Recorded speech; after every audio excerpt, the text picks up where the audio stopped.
I born a Rasta, meaning I was born in the faith of Rastafari. I am the first youth for a father. I grew up hearing my father saying Rasta. However, I could not grow locks, and none of my siblings could either. I grew up in Kilsong, Kingston City. I started growing my locks on the 14th of October 1973. I threw away the comb. I have two brothers who were Rastafari before my mother as the faith. And she said she don't want her children to grow locks. She said the same thing about our father.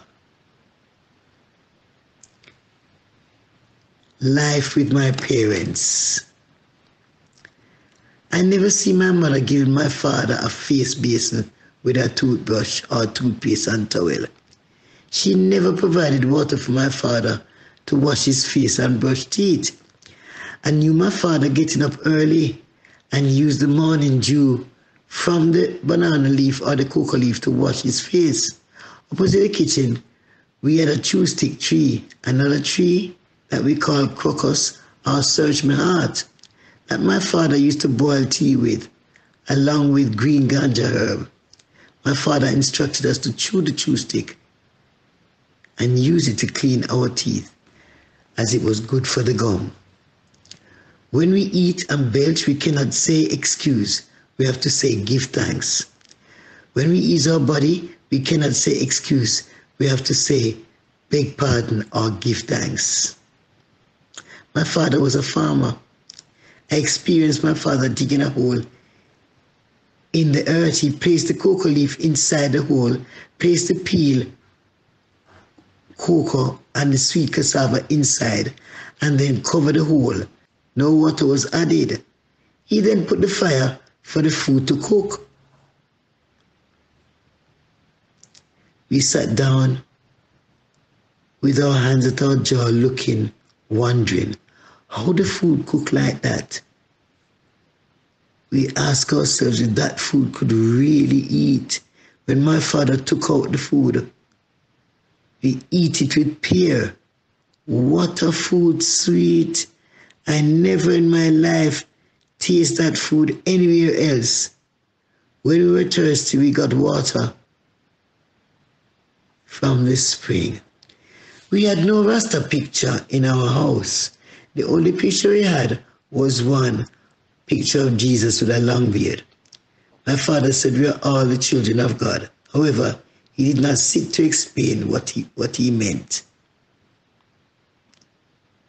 In my curiosity to know about Rasta, I started to speak to the friends of my father who were Rasta, and also the district constable named my father Ganja. My father was nicknamed Shadow. He carried a very sharp cutlass. No one dared to argue with him. People were afraid of him. He always had a very long ganja spliff in his mouth. The district constable was afraid of him because he had the fire in his mouth and the cutlass in his hand. But give thanks, my father was not involved in any crime. And my two brothers crowned our mother first with our locks. I also had my nephews who had locks, but they were not living in our community. I had my two brothers crowned our mother first with our locks. When we did that, my mother sat down and cried.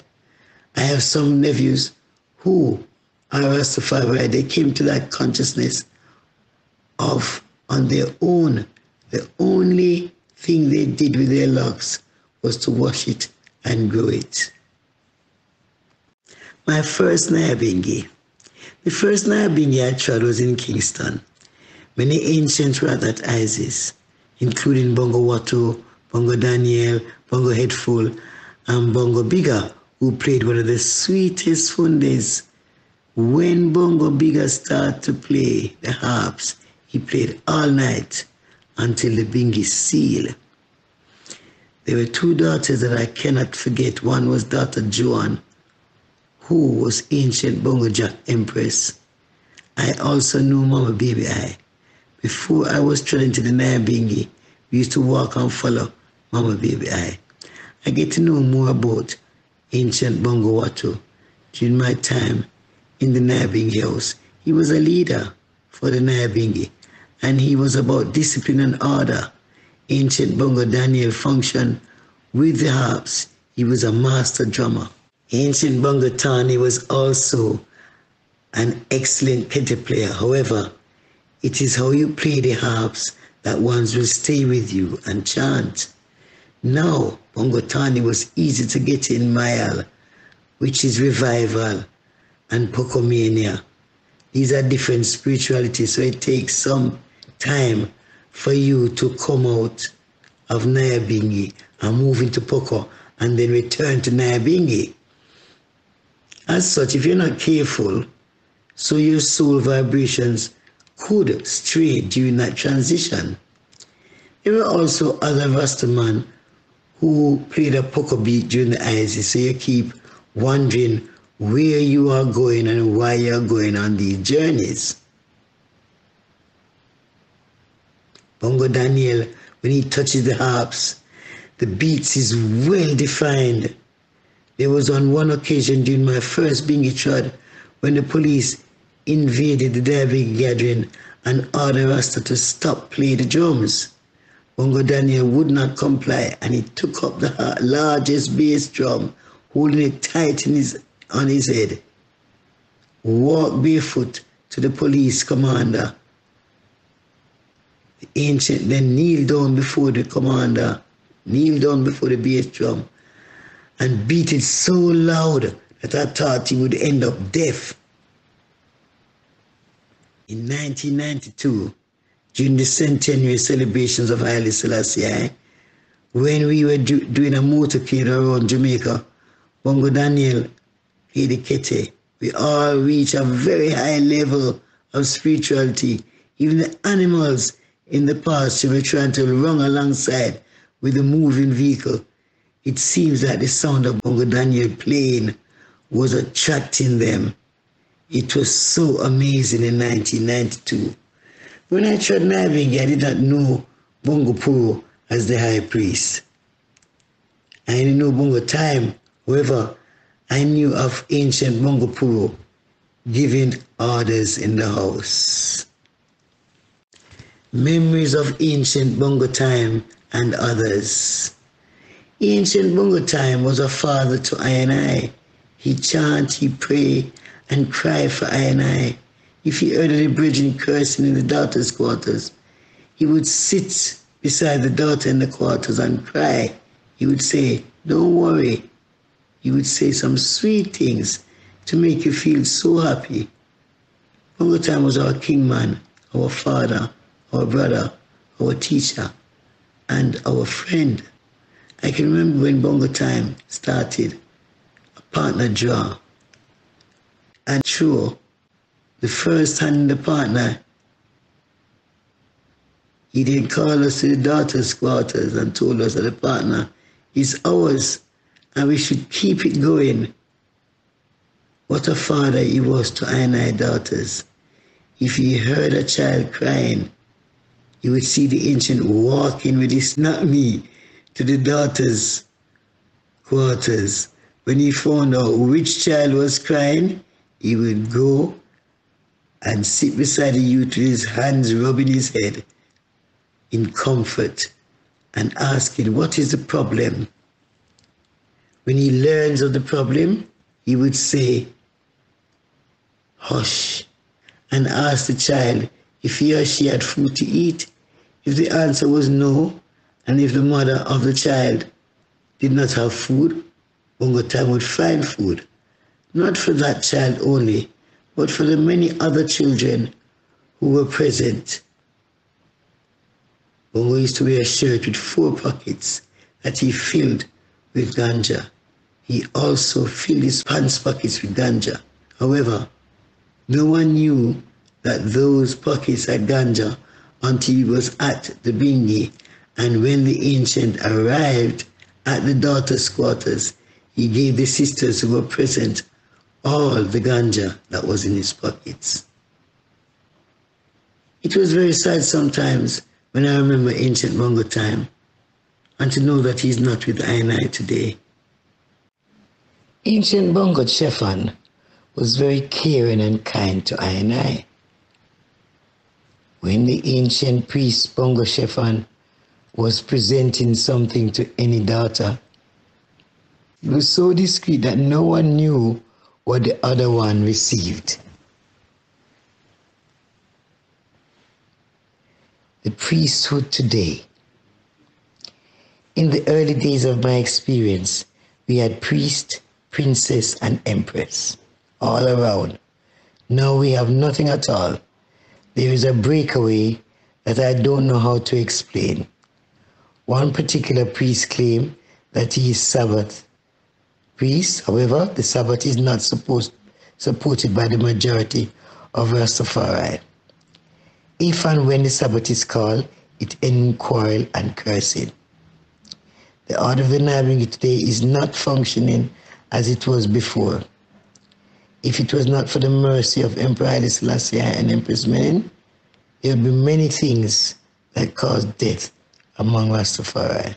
However, things work a different way, as many have been removed from earth because of their sin.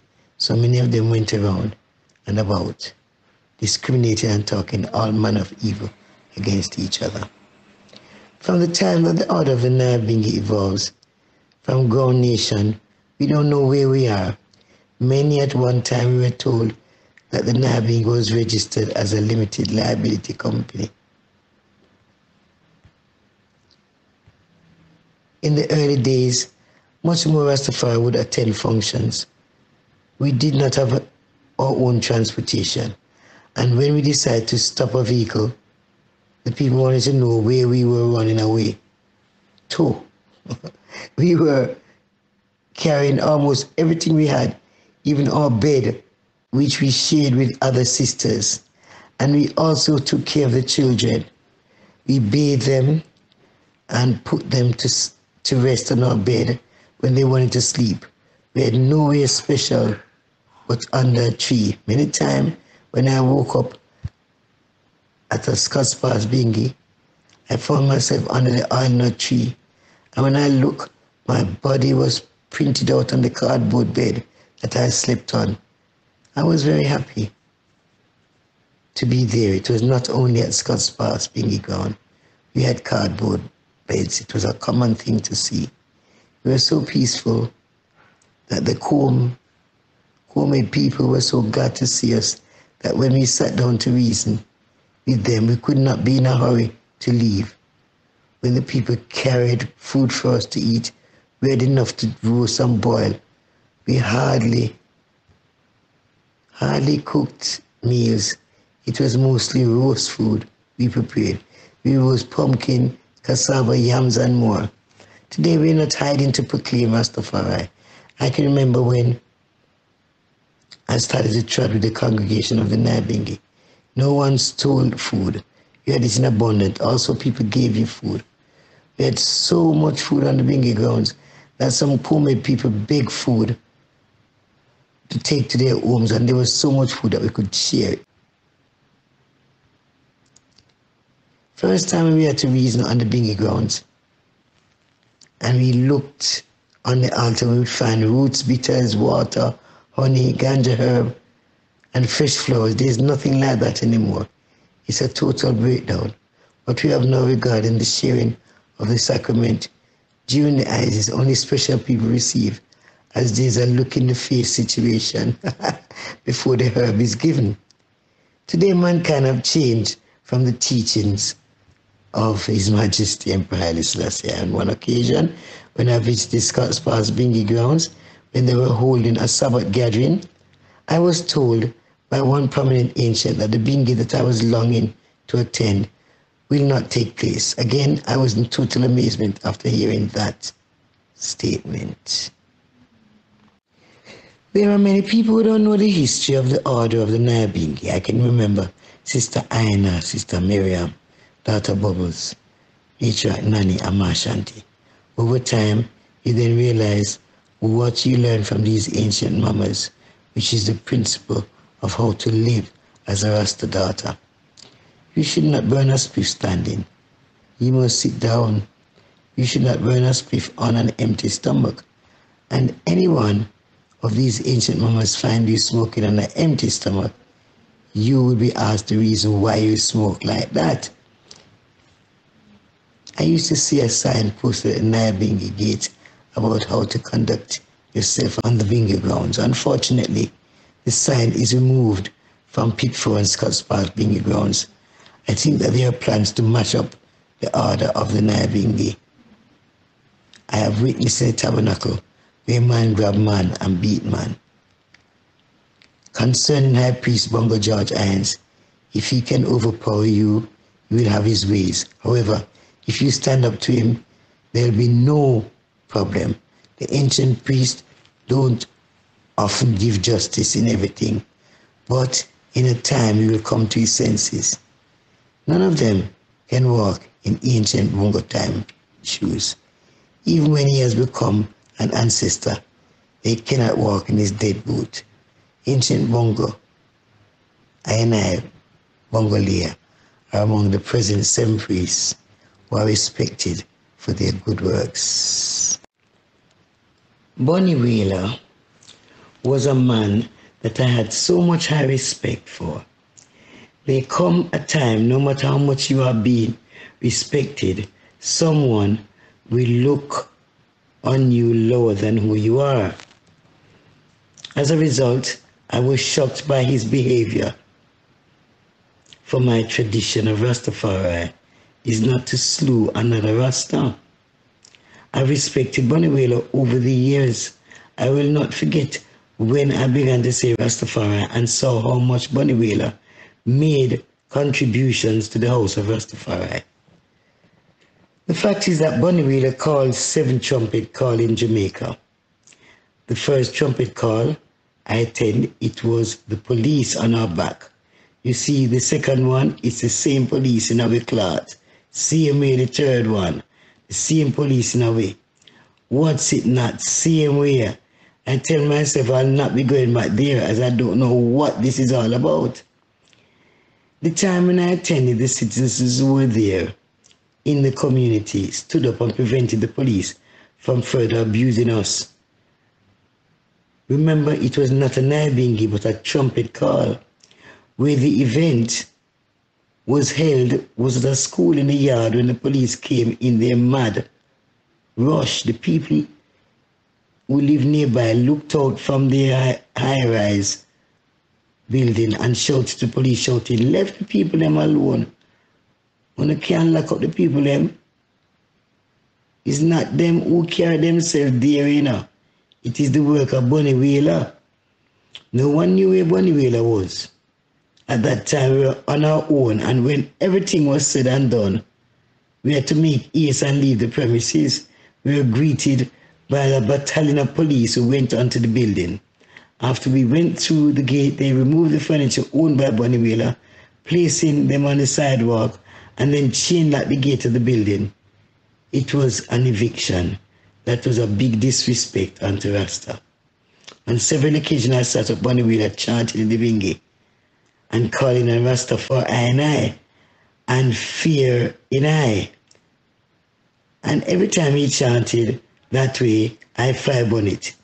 He did not change. So one of the time, when I looked around and saw that he came out of the tabernacle and went to sit outside on a chair, and when I sat beside him, I said, "Bridget, Isla, I don't know how the I do it, you know. And I chanting Rasta living in I, and Rasta is for I, and the I chant Rasta fear in I." When he will never wrought with I and I show vexation, just turned around and said, "Rasta, that is how I heal Rastafari, you know." I did not rant with him, I just leave him alone. Otherwise, I still respect him.